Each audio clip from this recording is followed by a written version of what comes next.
All right, we're going to get started with a roast chicken. I personally loved cooking roast chicken when I was sick. It's something that is so simple and you can get multiple meals out of it. There's also, I think, a bit of a misconception that a roast chicken is a hard dish to make, whereas all I've done is take the chicken out of the packet. I'm going to do a thyme and lemon stuffed chicken. You don't obviously have to put the thyme and lemon in. I personally put it in for flavour, but also when you're putting in something like a lemon into a chicken, it not only adds a flavour, but it adds a moisture. So as it's cooking, it doesn't get too dry. So if you're suffering from dry mouth, then having a super moist, succulent chicken is something that's going to be very helpful for you. Also, it tastes delicious. So I'm also going to put in some thyme. Again, this is a flavour thing. If you don't have any thyme, then don't stress. So once you fill the chicken, we'll start with some vegetables. So I'm going to use some sweet potato, some carrot and some potato today, but obviously if you don't have any of those ingredients, that is totally fine. I personally think that sweet potato is a really good roasting vegetable, particularly when you have a sore mouth, because it has a lower starch content than potato. So when you roast up a potato, it goes crispy and crunchy, but you can roast a sweet potato and all it does is get a higher sugar content. Just got some pre-prepared sweet potato here. All I've done is peel and chop it. Just going to place it around the chicken.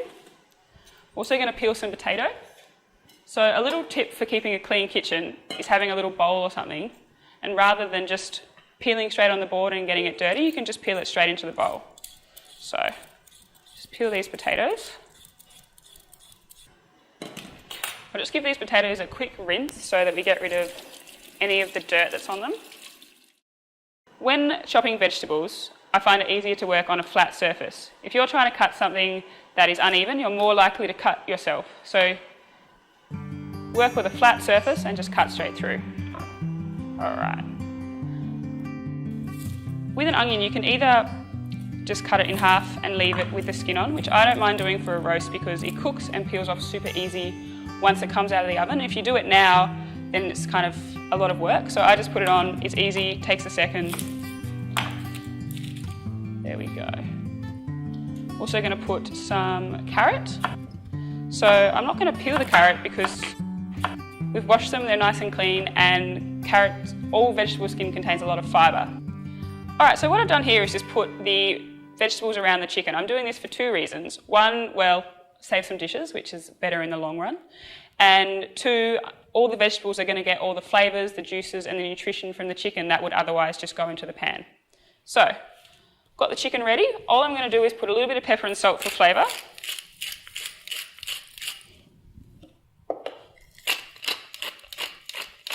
And I'm just going to put a small amount of grapeseed oil around the vegetables to give them a little bit of a crunch. So that's it. So I've got my vegetables, my chicken, and pepper and salt, and that's just going to go into the oven. So that's how simple a roast is. It's taken a couple of minutes and just put it in, and the cooking time is roughly 1.5 hours, but for a really nice crispy outside, I like to start it at 220 to start, and then for the first half an hour, and then drop it down to 180 for the following hour. That allows you to get a nice moist chicken but still have a crunchy outside. All right, so the chicken's ready to put in the oven. I'm just going to make sure the oven is preheated at 220 degrees, and I'll just pop it in. All right, so here is the roast. It's been in the oven for 1.5 hours and it's delicious, crispy and well cooked. So if you have a look here, what I was talking about is the pan juices going all over the vegetables. So if you have a look, they are all nice and coated in delicious chicken juices, which is getting all the nutrients that would have otherwise been lost. And we just have a quick check to see if the chicken's cooked. A good little tip is just cutting a little bit into the leg, and you'll see all the juices in here.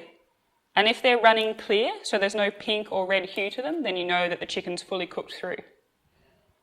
All right, if we also have a little look inside the chicken, where I put that lemon, you're seeing all of this amazing juice coming out of it. So that's just adding some extra moisture and flavour to the chicken. So you've got the roast done here, but if you're feeling like you could eat a bit more, or you're feeling like you're missing some green vegetables, a really good way of preparing greens is just a little sauté. So if you boil or steam greens, a lot of the time you're going to lose a lot of nutrients in the water. So my favourite method of cooking greens is just a really simple pan fry. That also means that there's no time boiling the kettle, getting the pot going. You just have a pan, a little bit of oil, pepper, salt and your herbs, and it's done. So I've got a zucchini here. So you can use any green vegetable, but I am going to use some zucchini and silver beet today. So I'm just going to roughly chop the zucchini. So with the silver beet, the leaf is delicious, but sometimes the core is a bit tough. So I find it easy just to run the knife down either side and take out the root, and then you're just left with the stem, which is not super nice, and then you've got some really delicious leaf here. And then with this, just if you fold it on each other, you have to do less cuts. All right, so the veggies are ready to cook. So rather than getting a pot of boiling water or boiling the kettle, I'm just going to get a pan and get it really hot and nice and quickly. So the pan's getting nice and hot. Just want to put a little bit of oil, not too much, but it just helps with the caramelisation of the vegetable. So just let that get nice and hot. Then all you're going to do is put your veggies in. You can hear it, a good way to test is to put a piece in and it's sizzling, so you know it's nice and hot. Just get that in. Just get a little bit of salt in there for some flavour.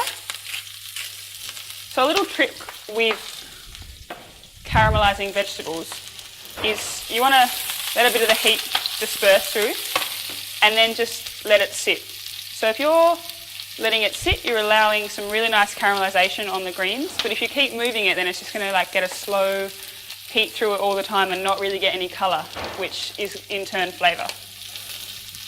So just let that sit. It's going to take a couple of minutes.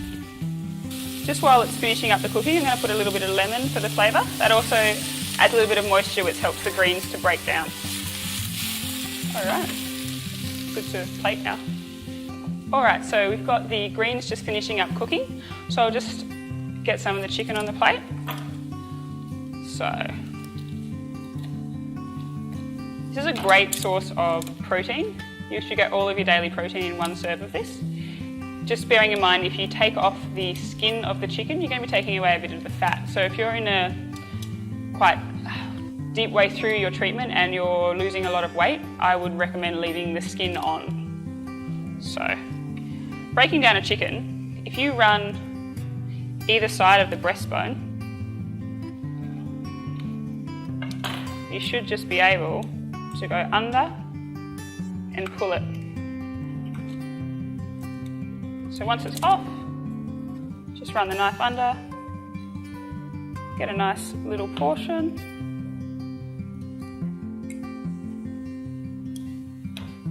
From here, we'll just get a nice little selection of vegetables. It's got some sweet potato,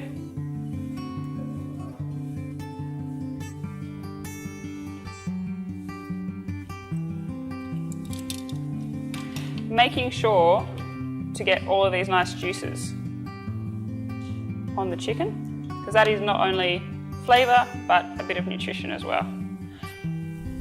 Then just get your vegetables, slide them onto the plate.